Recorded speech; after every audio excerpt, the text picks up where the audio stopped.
Massimo Pigliucci. Welcome to the podcast. Thank you. Pleasure to be here. Thank you for being on. And I wanted to start from the very top. What is Stoicism and what is its importance to live a better life? Yeah, Stoicism is a ancient Greco-Roman philosophy. It started out about 23 centuries ago. It's about how to live your life in the best way that one can. It's very similar in some respects to, let's say, Buddhism from the Eastern traditions. And in fact, Buddhism started about 200 years before Stoicism, so they're kind of contemporary. The goal of any philosophy of life, for which there are many, Stoicism, Buddhism, Confucianism, Epicureanism. I actually count all of religions also as a philosophy, as a type of philosophy of life. Therefore, Christianity, Hinduism, and Islam, and so on and so forth. They're all philosophies of life in the sense that they give you some kind of a framework to ask yourself, how do I navigate my life? What's important? What do I need to spend my time doing? And what do I need to avoid doing? What are my priorities in life and why? So that's what we're talking about. In the specific case of Stoicism, the idea is that what we should try to do is to live reasonably, that is, using reason as a way to solve our problems, as opposed to emotions, as opposed to violence or something like that. And second, to live pro-socially, that is, to live in cooperation with other human beings, because we're all members of the same family, the broad human family. The Stoics were cosmopolitan. That is, they believed that every human being is part of the same broad family. We're all in the same boat together, so to speak. And so we just need to help each other. So the two basic tenets of Stoicism is that we need to use reason to solve our problems, and we need to act in a cosmopolitan fashion. That is, we need to be helpful and cooperative with other human beings. So it's interesting that you say that and you make that relation with Christianity or Buddhism or any other religions.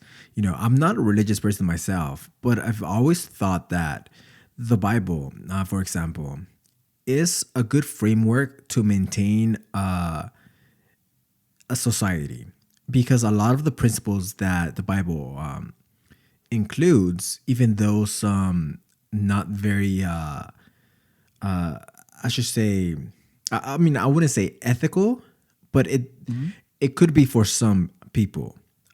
But its fundamental framework is to maintain society. Thou shalt not kill, that sort of thing. Sure. It's all to keep society together.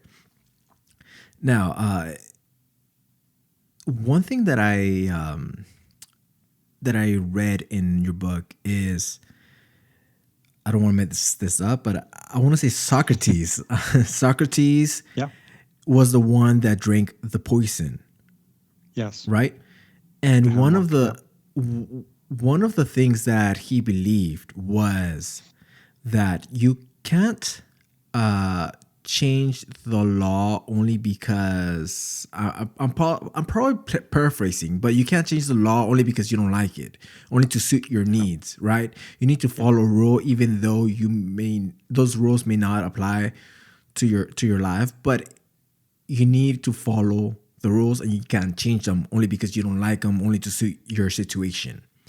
And that's a very interesting thing that you include. Yeah, so it's close to what you just said, but there is an important caveat there, an important distinction to be made.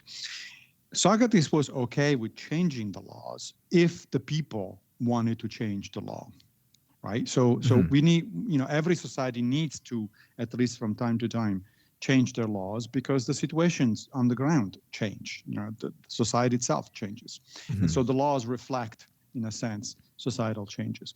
What Socrates was objecting to is, you cannot have a good life because you're protected by the laws of a country, and then when those laws don't suit you, you ignore them. Right. So it's not about not changing. It's fine to change them so long as people agree. It's about essentially not making yourself an exception, right? Nobody, as we would say today, nobody's above the law. It doesn't matter whether you're a famous philosopher or, let's say, the president of the United States, just to pick a random example. You shouldn't be considering yourself above the law. The law is the same for everyone. And so no exceptions should be made unless people think that a law is bad, in which case you'll change it, right? But you cannot change it single-handedly. It has to be a societal process. So in the specific case of Socrates, he was accused of impiety, that is, believing in gods that were not approved by the city of Athens, and he was also accused of corrupting the youth, that is, of putting some ideas in the mind of young people that were not really kosher, that were not really acceptable to Athenian society. Probably both accusations were correct. I mean, it is in fact true that Socrates went around saying that he had his own personal god. He called it a daimon, and it was this entity basically that would advise him to do things or not to do things. And daimons were not part of the standard cult in Athens. So strictly speaking, technically speaking, it was true that he was actually believing. He believed in deities that were not accepted by Athenian society. As for corrupting the youth, he certainly did. Right? He went around. I mean, the Platonic dialogues are all about Socrates talking to young people in Athens and basically tell them to think for themselves and warn them that their leaders, the older generation, was actually making mistakes, and they were leading Athens toward ruin.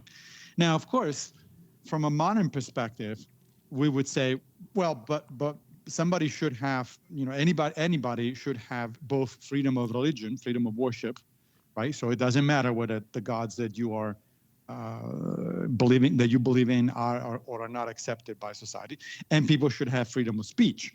So it doesn't matter whether you corrupt, quote unquote, the youth. It was unjust of the Athenians to condemn Socrates, and the Athenians themselves, to be fair, realized it pretty quickly. After Socrates died, a lot of people had second thoughts in Athens, and in fact, the three people that brought up charges against Socrates in court, they were themselves prosecuted afterwards. So even the Athenians realized that they really made a mistake with Socrates. And something that I often wonder is, how will history look back on our society? And we have right now in our political spectrum, in the U.S. specifically, we have Democrats and Republicans, two sides that both think that they're right. So what I wonder is how society will look back and decide or think what side was, I should say, more right. Because we have Republicans and Democrats who always throw stones at each other. And sometimes, what we saw with Donald Trump, that he got prosecuted. I also wonder how that will look back, or how history will look back on that moment that they prosecuted Donald Trump, and wonder if they were right or they over prosecuted him. Same thing with Luigi Mangione. We've all heard about what happened with him, that he shot the CEO of United Healthcare. Now, right. You can't just kill someone in cold blood, So being charged with, in New York, it was second degree murder. I'm probably messing all this up. Second degree murder because how it is that you can't be charged with first degree unless you kill a cop or someone in a certain position of power, and or have a terroristic act, which they went ahead and charged them with terrorism. Now, right. It appears that they're just overcharging him to make an example out of him.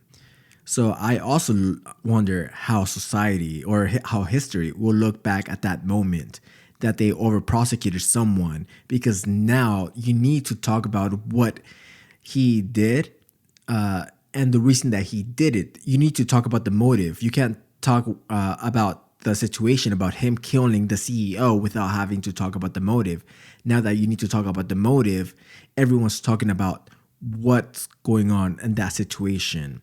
So, it's Right. I So just the thing about yeah. history, of course, is that it hasn't happened yet, right? We don't Yeah. have the historical perspective of Right. things. That is one major reason why I focus my writings on ancient history, because we do have the perspective there, right? Hmm. Because enough time has passed and we know enough about the situation that we can have a good judgment about, were the Athenians right at condemning Socrates or not?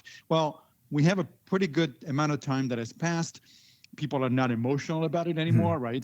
It's not the kind of thing that people really get upset about.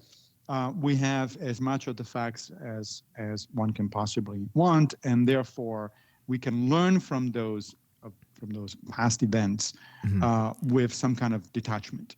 Yeah. For events that are going on right now, Hmm. such as the prosecution and conviction of President Trump, or the Mangione case, or any other similar thing, Hmm. we do not have yet the historical perspective. We will not have the historical perspective for at least decades, and I would say possibly centuries, because even Hmm. decades, it's not enough. If some people, in a few decades, some people who are alive now will still be alive, and so there Hmm. will still be, you really don't get into historical territory until everybody who was alive at the time was it's dead, right? And Yeah. it's without things are kind of settled.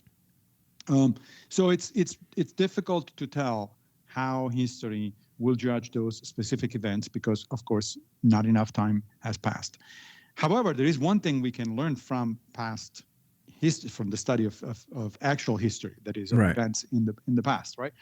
And that is, there are some patterns that emerge. One pattern is that very rarely there are in history situations where you can tell that somebody was absolutely wrong and somebody else was absolutely right. Yeah. You know, Hitler comes to mind. Yeah, he was absolutely wrong, sure. Hmm. But other than that kind of extreme example, it's really complicated often, especially when it comes to partisanship. Hmm. Now we're having, of course, a discussion about Democrats and Republicans. Fine, but I'm just in the middle of reading an interesting book about the early period of the American Republic, so Hmm. the 1700s and the early 1800s, and there was partisanship at the time as well. Immediately after the death of George Washington, the first election, the first partisan election in the United States was the one that happened in 1800, in the year 1800. Hmm. And it was immediately after, the Washington presidency, and already there were parties. There was, ironically, one of the parties was called the Democratic Republicans, which Hmm. today sounds like an oxymoron, because you're either Republican or a Democrat. But at the time, it was the Democratic Republicans. It was one party, and the Federalists were another party. Um, Broadly speaking, the Democratic Republicans were in favor of state rights. Thomas Jefferson was on that side of the debate, and the Federalists were on the side of a stronger federal government. Okay, and Hamilton was on Federalist, uh, and Washington himself was a Federalist. So now, as opposed to what's happening now, enough time has passed Hmm. from that debate back in the early 1800s that we can kind of assess the situation, right? We can see that both sides actually had at a point. That Hmm. is, that there are advantages to defending states' rights within certain limits, but there is also an advantage in wanting a strong federal government, because you are a nation. You're not a loose federation of states, right? So it is a balance, and it's difficult to see where the optimal balance is. It depends on one's priorities. Do you think of the United States as a loose federation of states, in which case you favor obviously strong state rights, or do you think of it as a nation, in which case as a unified nation, in which case you obviously will favor, a more federalist oriented government. We can disentangle those discussions because 200 years have passed, right? A little bit more than 200 years have passed. We have those discussions are very well documented. These people wrote for the general public. They wrote to each other, letters to each other. We have a lot of that documentation. So we can assess the situation much better than what we can do now. Right now, for instance, most people do not have access to most of the documents, or at least some of the documents that are pertinent to the two cases that you mentioned, because some of those documents are, part of ongoing proceedings, for instance. Part of them are ongoing investigations and so on and so forth. So we simply don't have access to everything that eventually historians will have access. So I think that one of the lessons from history that we learn is that rarely it happens that one side is completely wrong and the other side is completely right. And that ought to be a lesson that should help. If people, it's really not a good thing in the current political debate, that both sides see the other side as evil and as, obviously wrong-headed. There is nothing obvious about it. And people are not evil. People are just misguided, perhaps. People just have opinions that you disagree with and that you think they are misguided. But, wrong in a general sense, it's really hard to say. And if people just calm down a little bit and try to seriously talk to the other side as opposed to dismiss them or even attack them, both with words and otherwise, we would be living in a better society. The founding fathers were aware of this problem. They actually said, Washington, for instance, explicitly said that partisanship was going to ruin the United States. And, he had a point. Yeah. And we've never lived in a moment that so much information is accessible to us, but yet a lot of that information is suppressed via social media and the algorithms in social media, that you are only fed information that appeals to you. So a lot of people get lost in their echo chambers. So that's also one of the things that affects our opinion on reality, because it's distorted. Yeah, and in fact, again, one of those this isn't one of those things that started happening fairly early on. Back in the early 1800s, there was a proliferation of newspapers. This was a new thing, right? In the new nation, the United States, and then there was a proliferation of newspapers. And some of the the founding fathers actually were hoping that this would help the democratic process, because they were hoping that journalists would be, calming the minds of people and taking their time to explain things and help everybody basically reason on things instead of reacting emotionally. Obviously, that did not happen. Immediately, newspapers became partisan, and they started, publishing vitriolic attacks on the other side, and so on and so forth. And that was a preview of what we see today with social media. Social media is much worse because it's instantaneous and it's not even filtered, right? At least a newspaper, in order to publish an article in a newspaper, you have to go through the editor. There is some gatekeeping, basically. It's not like anybody can just publish whatever the hell they want. On social media, on the other hand, anybody who has a computer is an author these days, right? Anybody who has a computer is a journalist or opinionator or influencer, whatever you want to call it. And that the result of that has been a cacophony of opinions, most of them not well reasoned out, most of them, emotionally charged. And now social psychologists are beginning to realize that this is a problem. This is causing major issues in society. Social media has had largely a negative impact on our ability to think things through and to reason, as opposed to engage in emotional discourse and possibly violence. Do you think that Stoicism could be a solution to this? Because a lot of people do get emotional on their situation and they feel that they don't have any control over their situation. Do you think that Stoicism could be the key to figuring out a better way to live their life and to better their situation. Yeah, yes, to some extent, Stoicism can be a countervailing force. Whether it's the solution, I think that's a big word. I don't know that there is a solution, but certainly a countervailing, force. Not just Stoicism, but a number of other philosophies. Like again, Buddhism is another one. Buddhism does teach us to be less attached to opinions and to things, and that's also what Stoicism teaches. That take a break, look at things from a distance. Try to pause and don't let your emotions overcome your judgment. So yes, Stoicism teaches us to engage our reasoning ability, to be wary of some of our emotional responses, especially rage, for instance. One of the major Stoic writers, Seneca the Younger, 2,000 years ago, wrote a book called De Ira, which translates as on rage, where he says, it's often translated as on anger, but it really means rage. The kind of, he begins the book, he says, look at people that are enraged.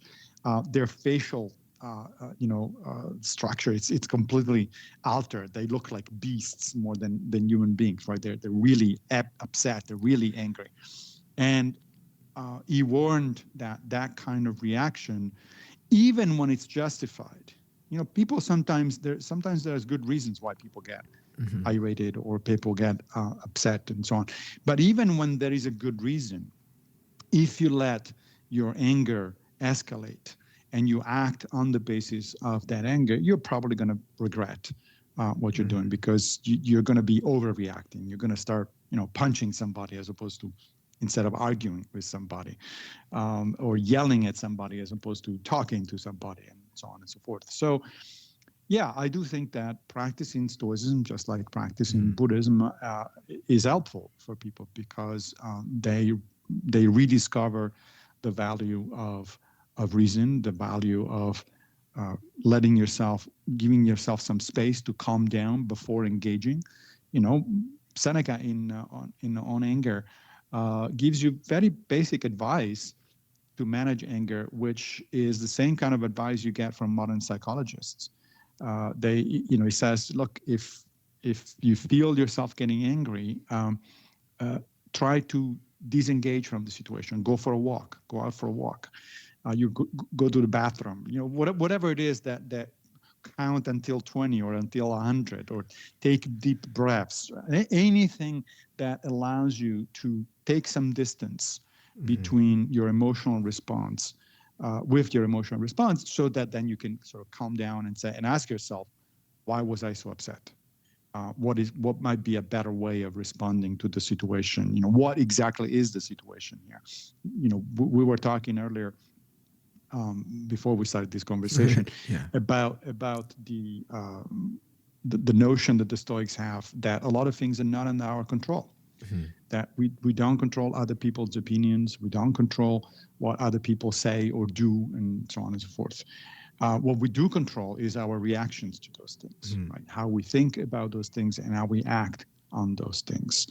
Another one of the major Stoic writers, Epictetus, who lived in the 2nd century, said that some things are up to us and other things are not up to us, and that a good life is the result of focusing on the things that are up to us, because those are the ones where you can actually make a difference.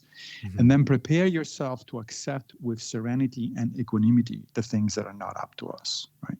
So, for instance, let's say I have a job interview, let's say tomorrow morning, right? It comes natural for us to focus on the outcome of the interview, right? I want the job. Will I get the job, right? And so you start getting anxious about this thing, because naturally you want your thoughts go straight to the outcome. But unfortunately for you, the outcome is not up to you. You're not the one that makes the decision to hire or not to hire, right? It depends on a lot of other things. It depends on who is making that decision, on what basis, what criteria that person is using. It depends on the competition you might have, and so on and so forth. It depends on your performance, of course, during the interview, and so on and so forth. So what do you control? What is up to you? Well, to prepare for the interview in the best way you can. That's up to you. To maybe try to get a good night's sleep before the interview so that you're refreshed and you go on into the interview in the best possible situation.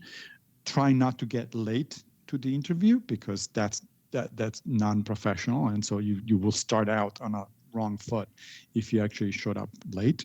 And trying to maintain the focus during the interview. Don't get distracted. Turn off your phone. That sort of stuff. All of those things are up to you. And of course, by paying attention to those things, you do maximize the chances you're going to get the job, right? But of course, there is no guarantee. Again, the outcome is not up to you. So you need, according to Epictetus, you need to be ready from the get-go to say to yourself, look, I may get the job or I may not. And I'm fine either way. Mm-hmm. Right? Sometimes in life, things go your way and sometimes they don't. And we're not children. We don't throw a tantrum every time that things don't go our way. Right. That's not an adult thing to do. It's not a mature thing to do. If it turns out that you don't get the interview, the job, well, then ask yourself why, what happened. Perhaps you can learn from the experience, maybe even ask the interviewer for some feedback if they're willing to give it.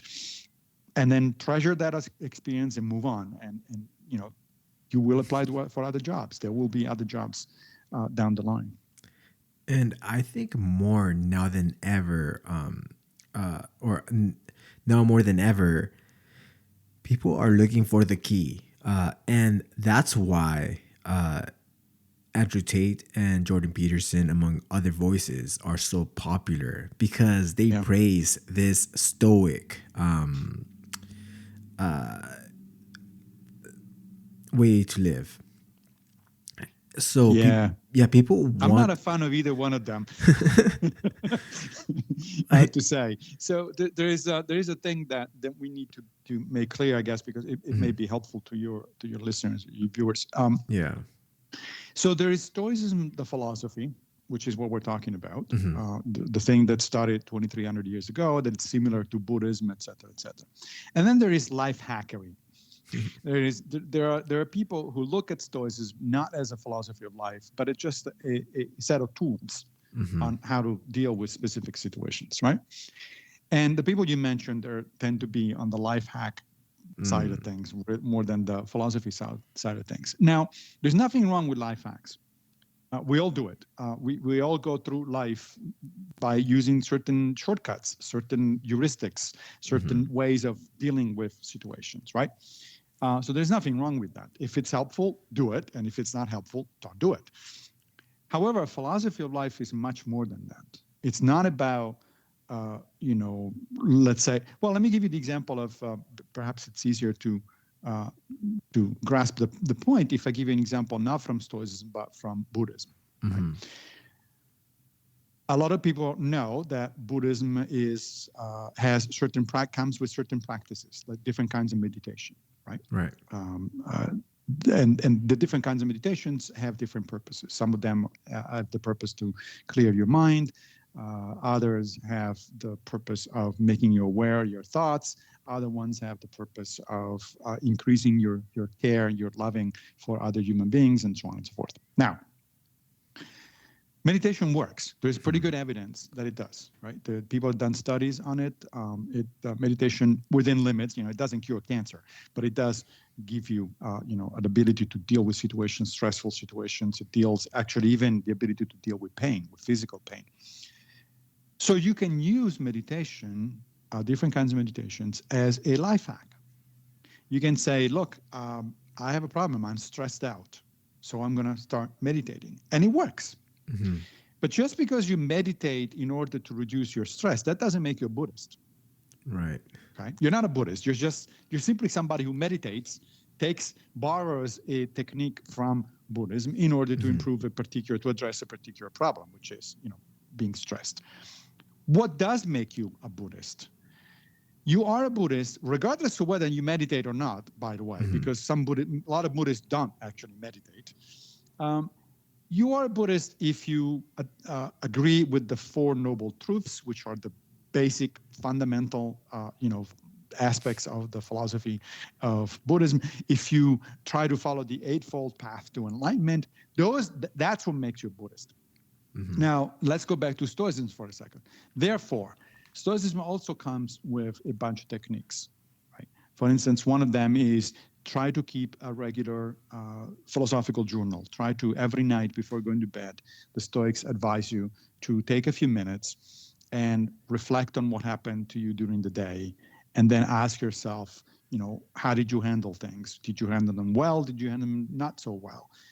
If you handled them well, make a note of the things that you did that were good. And if you did not handle them well, then ask yourself, what could I have done differently, right? That's a very good technique. That's a very helpful technique. It's used in cognitive behavioral therapy. People learn how to deal better with setbacks and complex situations by using that technique. But just because you keep an evening journal, that doesn't make you a Stoic. What does make you a Stoic is if you consider yourself a cosmopolitan. If you really think that, I want to work myself toward acceptance of the notion that every human being on the planet is my brother or sister.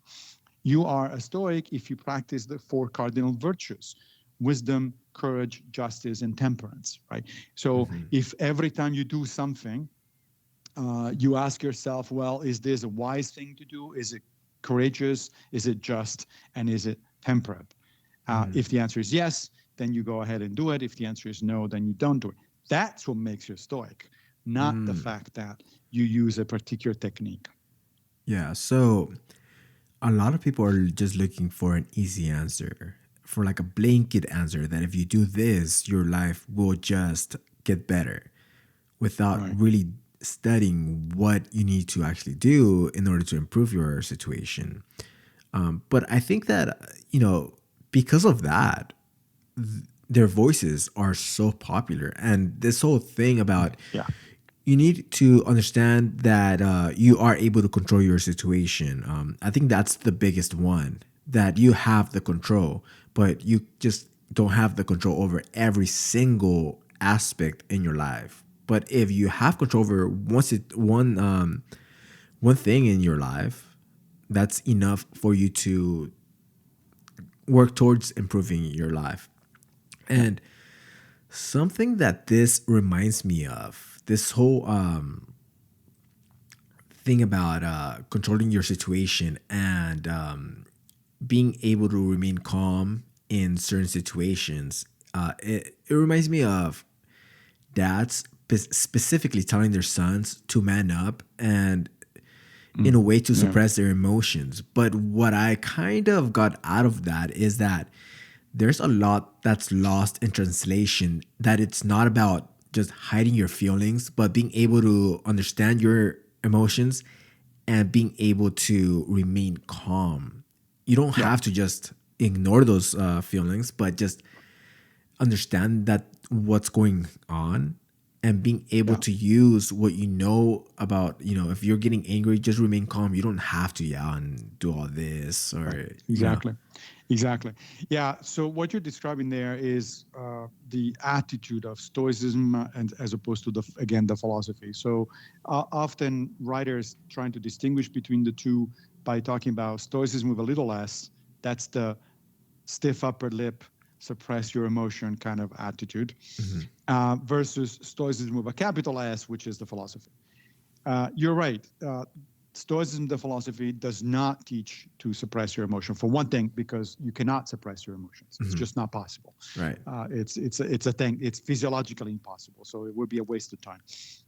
What Stoicism tells you to do, as you say, is to kind of modulate your emotions. Try to understand them.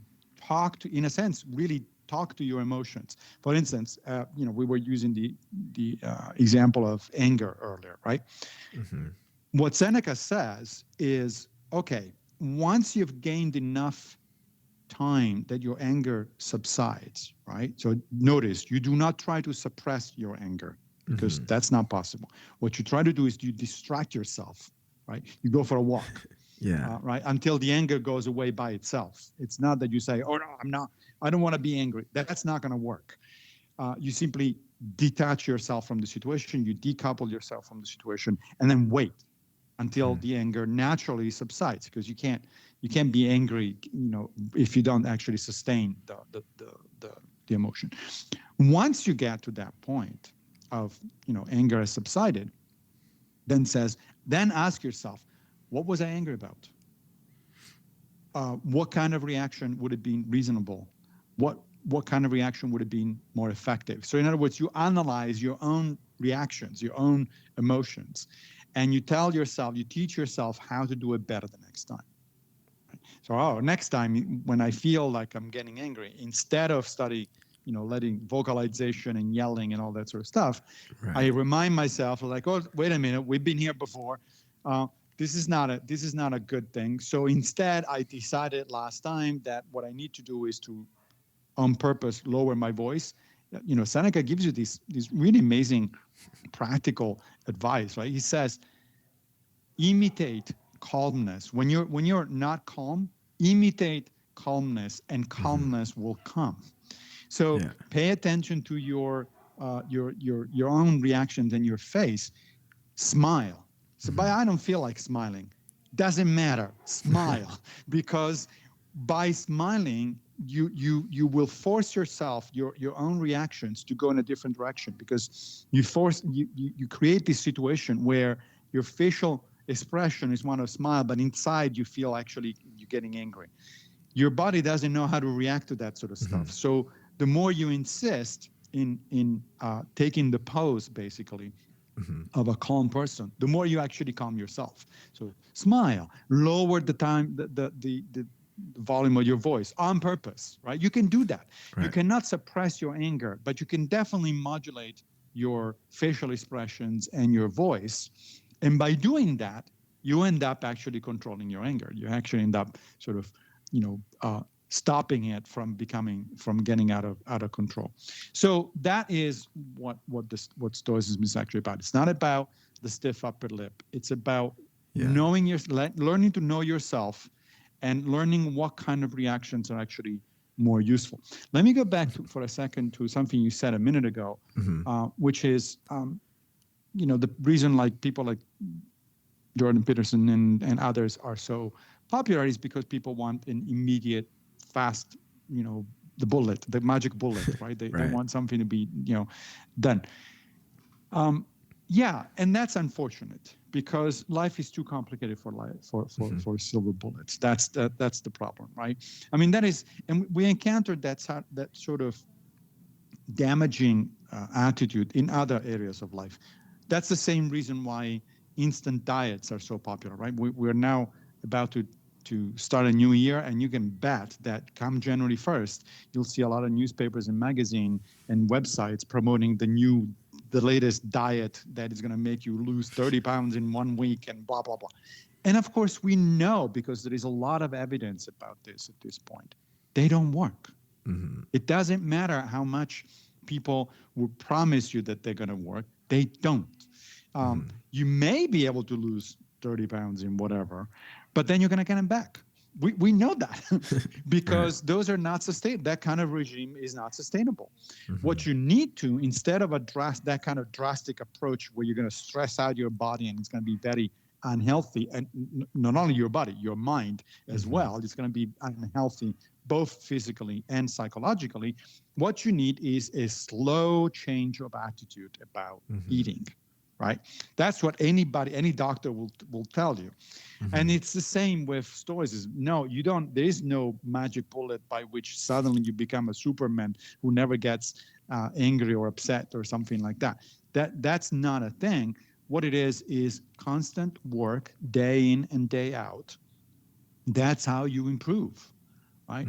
When you go to the gym, your trainer isn't going to tell you, "Oh, come for a week and then you'll have the muscles and the aerobic capacity of an Olympic athlete." No, you won't. You probably will never have that kind of aerobic capacity and muscles, but you will improve. You will be better after months and after years of practice. But people don't want to hear that. And therefore, they doom themselves to failure, and they make the people that sell them those quick answers very rich. And that's one of the reasons that self-help books, for the most part, don't seem to work, because it feels good at the moment, looking for an answer. But most of the time, they just don't work. Right. There is so self-help, and then there is self-help. So there is the kind of quick, here's the answer, very, very simple. Everybody can do it, and you get instant results. If anybody promises you quick results, a sure thing, then they're bullshitting you. It's just not true. It's not. It's true. Too good to be true, right? Oh, I spent $15, buy the book, and then suddenly my life is changed without effort, right? It's like, no, that's not going to happen. But there is also some more serious self-help. What comes out of psychology, what comes out of philosophy, but that requires work. It requires, and it's lifetime work. It's not like, So for instance, during the pandemic, during the COVID pandemic, I had a lot of people calling me up and asking me about, can I learn the basics of Stoicism, because the situation, the pandemic is stressing me, and I don't know how to deal with the thing. So I heard that Stoicism it's helpful under those conditions. And every time I would answer the same way. I would say, look, I can give you the basic idea for sure. I can even give you some simple exercises, but don't expect miracles, because basically what you're asking me is the equivalent of somebody who goes to a boxing trainer and says, "Can you train me in 5 minutes because I have a fight that I have to do?" It's like, no, I cannot train you in 5 minutes because I can give you some pointers. I can, perhaps those pointers are going to be good enough that to limit the pummeling that you're going to get, but you're going to get pummeled no matter what, because preparing yourself seriously for a fight in the boxing ring takes years, or at the very least months, depending on the level at which you are. Right? It's not the kind of thing you can do in minutes or days. It just doesn't work that way. And even to put it in simple terms, even preparing for a job interview, you can't just show up like half an hour early to a job interview and then start looking into the company, into the requirements of what that job needs. Yeah. Right. Yeah. Oh, you must have met some of my students who think that they can prepare for the test 20 minutes before, right? It's like, no, you can't do that. What you'll do in that point is, first of all, you stress yourself, and second of all, you're going to get a result that is far below what you could get otherwise. There are no shortcuts. There's, life need to be taken seriously. If you want good results, then you got to work hard. Nothing. If anybody promises you, easy answer and no effort, again, they're just exploiting you. Yeah, it's truly fascinating because no matter how much you tell people that there's no easy answers, they're going to continue to look for them. I mean, it applies to self-help. It applies to finances. That's why crypto has exploded. Sure. That's why day trading has exploded. And a lot of people have lost money because there's no easy answer. It takes discipline, and it takes a really long time to learn that discipline. But yeah, funny you mentioned cryptos. I have a very close relative who lost large amount of money in crypto, and the main reason is because she wanted, one of these get rich quick schemes. That she said, I want money. It's like, yeah, well, doesn't everybody? But you need to work at it. There is no shortcut. If anybody promises you that, they're probably going to take your money and run, which is exactly what happened. Yeah, I mean, we're living through interesting times because it's the first time that we've seen it at this scale. We've always heard about these get rich quick schemes, but now it's like everyone is doing it. It's not just left for the elderly or reserved for the elderly. Now it's teenagers and everyone in between falling for all of these get anything quick scheme. Yeah, that's right. And it's made easier by technology, unfortunately. Oh, yeah. As I said, anybody can get online now and invest into whatever. But if they don't have the means to understand what they're doing, they're very likely going to lose their money. Yeah, but Yeah, occasionally you do, of course, hear of the occasional exception, somebody who actually has done well, but those tend to be exceptions. oh yeah, those are the Most people, outliers. yeah, those are the outliers, and you can't count on another thing you will learn if you pay attention to how life works is that outliers are called outliers for a reason, because Right, most people don't fall into that category. So, right. and you are very likely to be within the major the mean, not the outlier. By definition, it's unlikely that you'll be an outlier. Yeah. So where can people look more into your work? I have a website that's called just MassimoPigliucci.org. It's my first and last name, one word, and pretty much everything that I do, it's there, or at least it's linked to that site. And then if people are interested in what I write, they can find me on Substack at the Philosophy Garden. Great. So I've really enjoyed this conversation and it's been very interesting. Thank you. Thanks for having me. Well, thank you for coming on.